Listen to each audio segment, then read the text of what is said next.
Hello, so this is my circuit. We have our input as the GB22 pin. The black wire is connecting the breadboard to ground.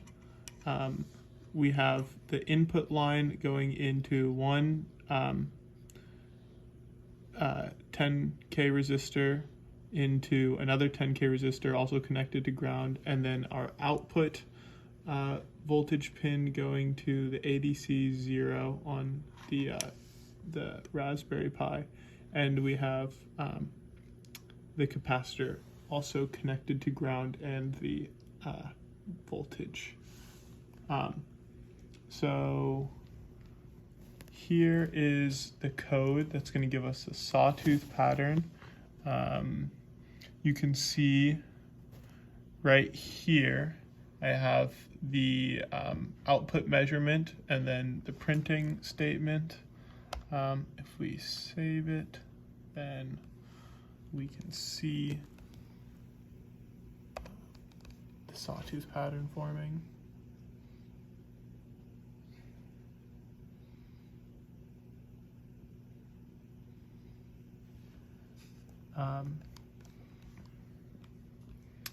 All right, so now if we switch this resistor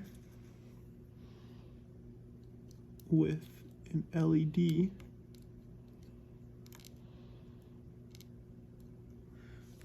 can see that the LED is turning on in the second phase of the pulse, and we can see that clearly when we comment out this and we measure it in terms of we switch the voltage measurement from hexadecimal to volts, and we also measure the current with the ILED function, which is subtracting the voltage from the input and the output and dividing by the resistance, and then multiplying by 10 to get the current measurement. So we can open up the plotter and we save this new function. Oh, I have to redo this. There we go. Now it'll start looking right. There we go.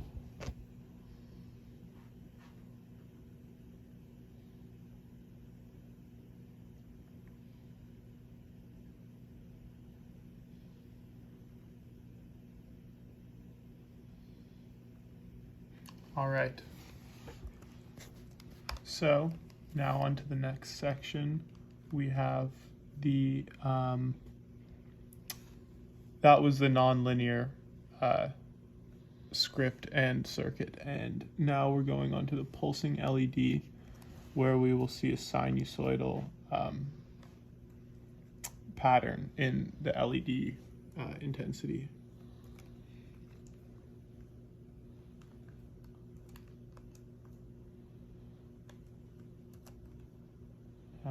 So here our code is measuring, or it's taking a value n, and it's indexing it all the way up until 36, and we're using that value to go from 0 to 2 pi in the sine function, and hopefully we're going to get a single period, because it's going to go from pi over 18 until 36 times pi over 18, which is 2 pi.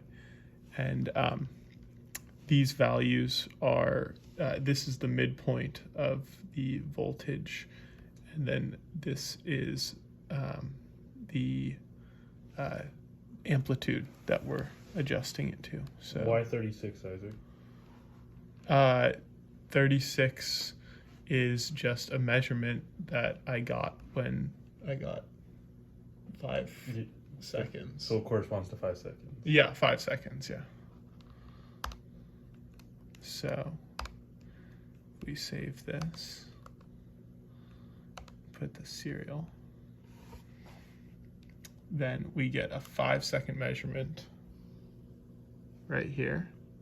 And you can see one waveform from 0 to 2 pi. If we do it again, then you'll see it even more clearly, the sinusoidal pattern. Yep, 5 again.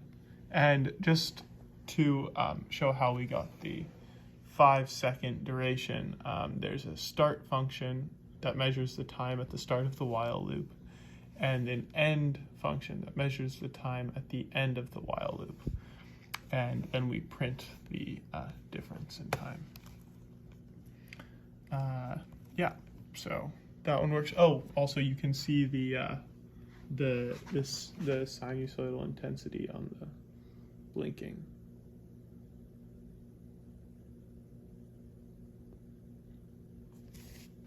All right, so on to the next one. Turn this off. And then we're going to the photon entering the eye.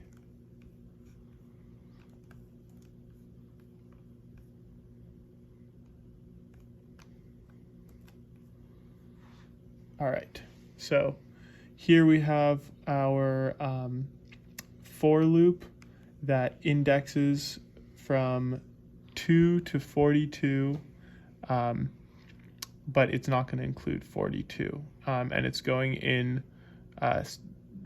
spacing of 2 as it goes through this range, and then this is the function that calculates the number of photons at a given distance r. This right here is the radius of the pupil, and this is the amount of electrons flowing through at 1 milliamp or 0.1 milliamps through this is how many electrons flow at 0.1 milliamps per second. And then we have this value, which is the amount of those electrons that turn into photons. And then this is the function that shows the blinking pattern. But yeah, so here I'm going to pull up the serial table and save this.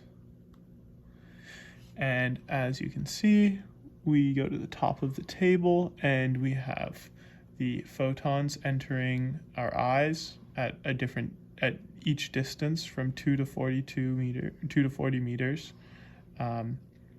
40 meters, it goes all the way down to 609. At the beginning, it's at 243,000.